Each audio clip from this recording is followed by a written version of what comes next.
खुशबू की कीमत।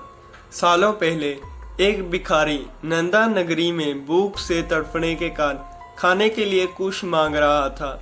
तभी उसे एक व्यक्ति रोटियां दे देता है। अब भिखारी रोटी के लिए सब्जी की तलाश में पास के ही एक पंडाल में पहुंचता है। वहां भिखारी रोटी के लिए पंडाल के मालिक से थोड़ी सी सब्जी मांगता है। भिखारी को देखते ही गुस्से में पंडाल का मालिक उसे भगा देता है। दुखी भिखारी किसी तरह मालिक की नज़रों से बचते हुए पंडाल की रसोई में पहुंच जाता है। वहां से उसने कई तरह की लजीज सब्जियां देखी। गरम गरम सब्जियों से भाप निकल रही थी। भाप को देखकर भिखारी के मन में हुआ कि अगर रोटियां को इस भाप के ऊपर रख दिया जाए तो सब्जी की खुशबू इनमें मिल जाएगी, फिर रोटी में भी सब्जी की स्वाद आने का लगेगा और सब्जी की जरूरत ही नहीं पड़ेगी। यह सब सोचते हुए भिखारी पर रोटियों पर सब्जी डालने की जगह उन्हें सब्जी से निकलने वाली भाप के ऊपर रख देता है। तभी अचानक वहां पंडाल का मालिक आ जाता है और भिखारी को सब्जी चोरी करने के लिए पकड़ लेता है। भिखारी उसे कहता है कि मैंने सब्जी नहीं चुराई, मैं सिर्फ सब्जी की खुशबू ले रहा था। मालिक भिखारी को धमकाते हुए कहता है कि अगर तुमने सिर्फ खुशबू ली है तो तुम्हें उस खुशबू की भाप की कीमत चुकानी होगी। डरी हुई आवाज़ में भिखारी उससे कहता है, मालिक मेरे पास कुछ भी नहीं है जिससे कि मैं खुशबू की कीमत चुका सकूं। तब पंडाल मालिक उसे पकड़कर मुल्ला नसूद्दीन के दरबार में ले जाता है। मुल्ला नसूद्दीन पंडाल मालिक को और भिखारी की बातों को गौर से सुनते हैं और दोनों की बातें सुनने के बाद मुल्ला कुछ देर सोचने पर पंडाल मालिक से कहते हैं कि तुम्हें अपनी सब्जी की खुशबू के बदले पैसे चाहिए। पंडाल मालिक कहते हैं जी हाँ।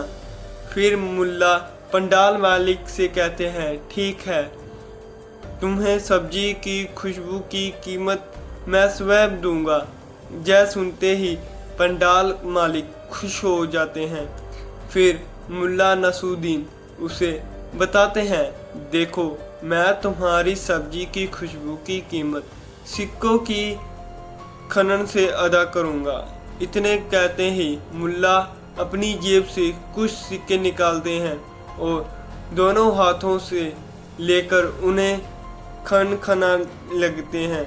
फिर उन सिक्कों को दोबारा अपनी जेब में डाल लेते हैं। यह सब देखकर पंडाल मालिक हैरान हो जाता है और वह मुल्ला नसूद्दीन से कहते हैं कि यह उन्होंने कैसी कीमत अदा की है। जवाब में मुल्ला कहते हैं, तुम्हारी सब्जी की खुशबू इस भिखारी ने ली थी, इसी वजह से मैंने तुम्हें सिक्कों की खनक सुनाई है। अगर इस भिखारी ने सब्जी ली होती तो तुम्हें कुछ सिक्के जरूर मिलते। यह सब कहते हैं। मुल्ला का जवाब सुनकर पंडाल मालिक आंखें चुराते हुए वहां से चला जाता है। भिखारी भी खुशी खुशी अपने रास्ते में निकल जाता है। ये थी आज की हमारी कहानी और इस कहानी से हमें बहुत सारी सीखें मिलती हैं।